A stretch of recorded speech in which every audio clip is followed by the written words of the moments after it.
പെട്ടെന്നാണ് അവർക്ക് നല്ല ചിക്കൻ ചുട്ടതിന്റെ മണം കിട്ടുന്നത്. നല്ല കോയിന്റെ മണം വരുന്നുണ്ടല്ലോ എന്ന് പറഞ്ഞു നോക്കുമ്പോഴാണ് അവിടെ ഒരു സ്ഥലത്ത് ഇറച്ചി ചുടുന്നത് കാണുന്നത്.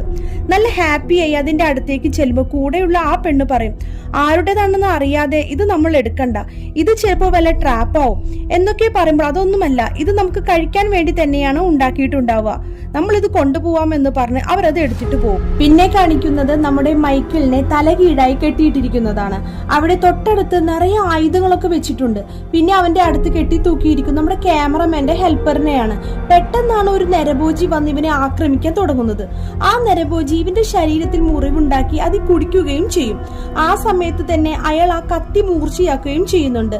അങ്ങനെ വേറെ 2 മത്സരാർത്ഥികൾ കാടിന്റെ ഉള്ളിൽ നടന്നു വരുന്നുണ്ട്.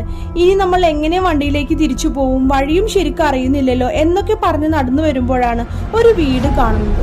കാണുമ്പോൾ തന്നെ നമുക്ക് കൗതുകം തോന്നും. അങ്ങനെ അവർ അതിന്റെ ഉള്ളിലേക്ക്